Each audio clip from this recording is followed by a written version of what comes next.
मुसलमानों का सर अगर किसी ने नीचे झुकाया है तो एकमात्र यही देश है। मस्जिद में बम फोड़ देता है सब। सिया सुन्नी में सुन्नी, वहाबी वहाबी, देवबंदी, अहले हदीस, अरे बाप रे बाप, इतने वेराइटी बना के रखे हैं कि हम अच्छा वाला है तुम अच्छा वाले। ये बोझ है। अगर 2 बूंद पिला देंगे तो बड़ा होकर 2 ही बच्चा पैदा कर पाएगा। मतलब वो पोलियो 4 साल के बच्चे को पिलाया जाता है, उसके करियर की चिंता नहीं है कि बड़ा होकर डॉक्टर, इंजीनियर, बिजनेसमैन, बच्चा कितना पैदा करेगा। और सरकार भी पागल, वो कहती है कि नहीं 2 बूंद से कुछ नहीं। अरे भैया उसको 10 बूंद पिलाओ। उसको यही लग रहा है ना 2 बूंद से 2 होगा तो उसको 20 बूंद पिलाओ। भैया तेरा 20 बच्चा पैदा हो जा।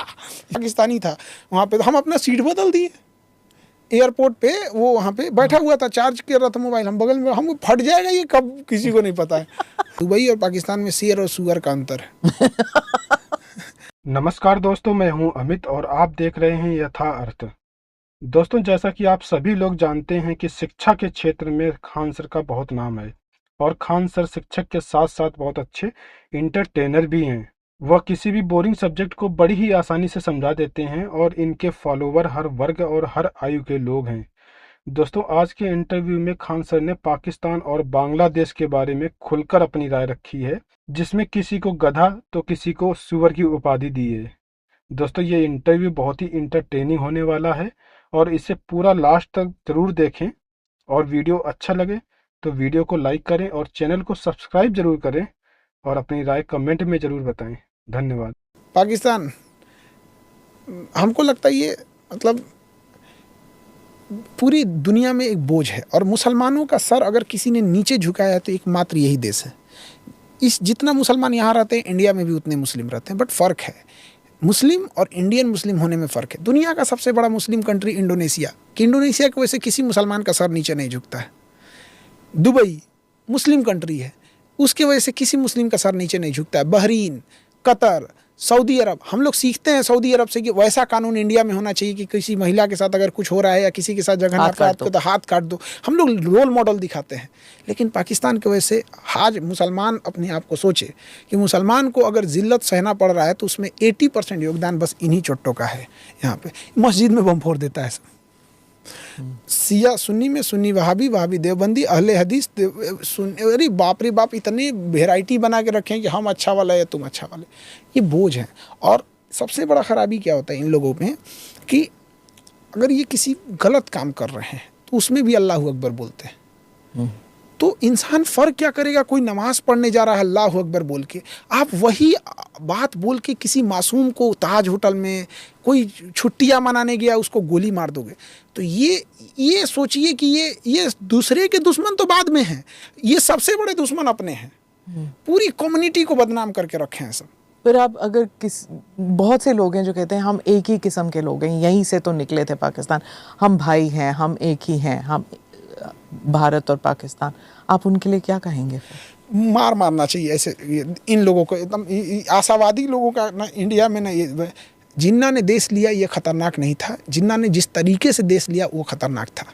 यहाँ पे भाई भाई का बंटवारा के लिए कोई माँ को गोली मार देता है, बाप पे हाथ उठा देता है और कहेगा कि हम भाई भाई हैं। ऐसा नहीं होता है। परवरिश कैसी हुई, जहाँ पोलियो पिलाने वाले बच्चे को पाकिस्तान में गोली मार दिया जाता है, पोलियो नहीं पिलाने दिया जाता, क्या कह के कि पोलियो अगर 2 बूंद पिला देंगे तो बड़ा होकर 2 ही बच्चा पैदा कर पाएगा।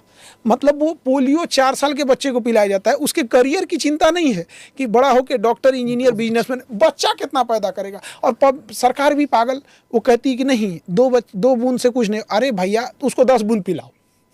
उसको यही लग रहा है ना 2 बूंद से 2 होगा तो उसको 20 बूंद पिलाओ। भैया तेरा 20 बच्चा पैदा हो जा। यहाँ पे गधों को गधों के जैसे समझाइएगा यहाँ पे। और हम अब इंडिया में देखिए बच्चे 7-8 साल के भी हो जाते हैं ना तो गार्जियन का देता अरे जा पी लो। तो जो आशा होती है पिलाने वाली ना, उनको भी लगता है कि 5 साल से क्रॉस है फिर भी पिला देती हैं। कितनी मेहनत से हमने पोलियो ख़त्म किया।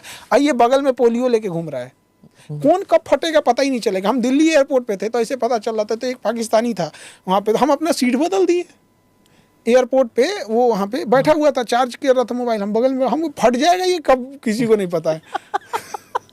कभी गए पाकिस्तान? जाने आने भी नहीं देगा सब हमको। मैं गई हूँ पाकिस्तान क्योंकि मैं देखना चाहती थी कि क्या है। मतलब हम इनके बारे में इतना सुनते हैं, जैसे वो कहते हैं कि हमको कहा जाता था कि जो हिंदुस्तानी है सींग है उनके सिर पे। मतलब गलत फहमियाँ भी बहुत होती है ना। तो जब मैं पहली बार गई तो मुझे लगा कि हमने सोचा था ये तो कुछ भी नहीं है, पर इनकी सड़कें इतने बड़ी हैं और इनकी जो दुकान है वहाँ पे अलग अलग किस्म की शैम्पू वैम्पू थे। हमारे यहाँ तो नहीं था उस वक्त, हमारे यहाँ तो सिर्फ 2 किस्म की गाड़ियाँ होती थी, फिएट होता था, एम्बेसडर होता था, उनके पास अमेरिकन गाड़ियाँ थी, उनकी लाइटें बड़ी चमकती थी, उनका एयरपोर्ट साफ़ था। हमारे यहाँ तो छोटा सा एयरपोर्ट था उस वक्त। तो मुझे लगता था, फिर उसके बाद 10 साल बाद फिर से जब मैं गई तो तब तक यहाँ पर लिबरलाइजेशन हो चुका था, हमारी एयरपोर्ट बड़ी हो गई थी, हमारी यहाँ दुकानें भी बड़ी थी। फ़र्क हो जाता है जब आपका पड़ोसी जो है जब नीचे हो जाता है ना, तो पड़ोसी गुस्सा हो जाता है। तो ये गुस्सैल हो गए हैं अब। धर्म जब नशा चढ़ जाता है ना, तो धर्म की एक सबसे बड़ी खराबी क्या होती है ना, धर्म आपको क्वेश्चन नहीं पूछने देता है। एक बड़ी खराबी, जो बोल रहे हैं आप मानिए मानिए मानिए, वो सही है वो सही है। धीरे धीरे इंसान को आदत हो जाती है, जो हम बोल रहे हैं सही है, इंडिया गलत है तो उसको मानना पड़ेगा गलत है। हाँ। तो ये बड़ा खराब चीज़ होता है। धर्म अच्छी चीज़ है, आप साइड में इसको रखिए, देश के ऊपर हावी मत होने दीजिए। ये पर वो तो बना ही धर्म के नाम धर्म पे। के आधार पे ही बन गया वहाँ हाँ। पे। दुबई एयरलाइंस भाड़े पे पाकिस्तान से जहाज ले जाती थी, और आज दुबई कहाँ हो गया? दुबई और पाकिस्तान में शेर और सुअर का अंतर है। तो उतना आपको बैन कर देंगे पाकिस्तान में, आपने सुअर का तो हाँ, अच्छा उनका गजब है, सुअर बोल दोगे तो गड़बड़ जाए। मतलब उसको इंग्लिश में बोले पिग तो ठीक है, उर्दू में बदखोम बोले तो भी ठीक है, खंजीर बोले तो भी ठीक है, सुअर बोले तो गड़बड़ है। मतलब वाटर बोले तो ठीक है, पानी बोले तो गड़बड़ है यहाँ पे। खैर अब इसमें क्या ही बोल सकते हैं पाकिस्तान वाले में।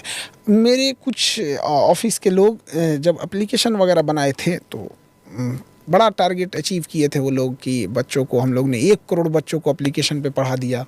सर प्लीज़ आप नहीं जाएंगे घूमने, हम लोग को दुबई घूमने दीजिए। हम कहे जाओ यार, हम नहीं जाएंगे यहाँ पे। तो वो लोग गए दुबई घूमने, तो अपना लैपटॉप वगैरह लेके काम कर रहे थे। तो उनका जो ड्राइवर था, टैक्सी ड्राइवर ना, वो पाकिस्तानी था। तो आगे वाले सीट बगल में बैठा था तो काम कर रहा था। तो उसमें मेरा कोई कुछ काम चलता, तो देख लिया, कहा कि ये ड्राइवर पूछा। तो ये लोग को उत्सुकता हुई कि क्या है। कह रहे हैं कि हम, मैं इसको जानता हूँ, खान नाम है, मैं पाकिस्तान से हुई, पाकिस्तान की बहुत बुराई करता है। अब इन लोग की हालत खराब। हाँ। अब सभी पर वो जानते हैं कि आप उनकी बुराई कर रहे हैं। नहीं, हाँ वो जानते हैं कि हम उनकी बुराई कर रहे हैं। और वो ड्राइवर बता रहा था, पाकिस्तानी ड्राइवर था, टैक्सी चलाता था दुबई में, बता रही ये आदमी बहुत खराब है। हमको बोल रहा है मेरा ये आदमी बहुत खराब है, पाकिस्तान की पूरी बुराई कर रहा है यहाँ पे। अब मेरी टीम थी और इन लोग की हालत खराब की, कहीं कोई गलती से बोल दिया कि हम लोग उन्हीं टीम में हैं, कहीं ये गाड़ी मत लड़ा दे यहाँ पे। उन लोगों ने पूरे फेयर दे रखे थे, बीच रास्ते में चेंज कर दिया यहाँ पे। और ये भाई जावेद अख्तर का मैं इंटरव्यू सुन रही थी, उन्होंने कहा कि उन्हें बहुत गालियाँ पड़ती हैं क्योंकि वो कहते हैं कि तुम बोल क्यों रहे हो इस वक्त, ऑपरेशन सिंदूर के टाइम तुम बोल क्यों रहे हो उस वक्त, क्योंकि वो कहते हैं कि क्योंकि मैं मुसलमान हूँ, वो समझते हैं थोड़ी बहुत लॉयल्टी उनकी तरफ होनी चाहिए। तो क्यों भाई, मैं हिंदुस्तानी हूँ, मैं क्यों तुम्हारी तरफ लॉयल्टी होऊंगा जस्ट बिकॉज आप समझते हो कि मैं मुसलमान हूँ। मैं हिंदुस्तानी मुसलमान हूँ, मैं पाकिस्तानी तो नहीं हूँ। मुस्लिम और इंडियन मुस्लिम में बहुत डिफरेंस होता है। We are not Muslim, Indian Muslim, बहुत डिफरेंस है। हमारा कल्चर अलग है। हमने कभी नहीं सीखा कि दूसरे को गोली मार के हम कभी नहीं खुश हो सकते हैं। किस तरह से ये अजमल कसाब मार दिया यहाँ पे। तो ये लोग अलग अलग दुनिया में जा चुके हैं यहाँ पे। इन लोग को मार, अगर पाकिस्तान शांति से रहेगा तो इंडिया के लिए ठीक नहीं है। डॉक्टर मनमोहन सिंह वगैरह कहते थे prosperous, peaceful prosperous Pakistan is in India's benefit, ये कहते थे। ये हमारे भारत का पॉलिसी हुआ करता था, डिप्लोमेसी का पॉलिसी हुआ करता था। सांप को दूध पिलाइए, मखाना खिलाइए, चंदन के वृक्ष पे रखिए, कटोरा में रखिए, 2 BHK में रखिए, वो सांप रहेगा। वो नहीं सुधरता है कभी भी यहाँ पे। तो अब समझने की वो है 2 BHK बांग्लादेश, चलो कम से कम अब वहाँ पे इलेक्शंस तो होने वाले हैं, शुक्र है ये तो होगा। पर अवामी लीग, आप समझते हैं कि उनको इलेक्शन लड़ने लेंगे अवामी लीग को? बहुत मुश्किल हो जाएगा शेख हसीना के लिए भी। और ये वो तो वापस नहीं जा पाएंगी, मुझे नहीं लगता। शेख हसीना अगर नहीं आ पाई तो बहुत रेडिकलाइज हो जाएगा वहाँ पे BNP और वो लोग तो रहने नहीं देंगे, एंटी इंडिया चीज़ें चलाएंगे, फिर वो एंटी इंडिया करते करते एंटी हिंदूज कर देंगे, फिर वहाँ पे माइनॉरिटीज़ को रहने नहीं देंगे और इंडिया चुपचाप देखते रहेगा। हमेशा एक चीज़ याद रखना चाहिए कि अगर हमसे कोई लड़ने आ रहा है तो उसका लॉस होना चाहिए। अगर लड़ के उसका लॉस नहीं हुआ ना तो फिर लड़ेगा।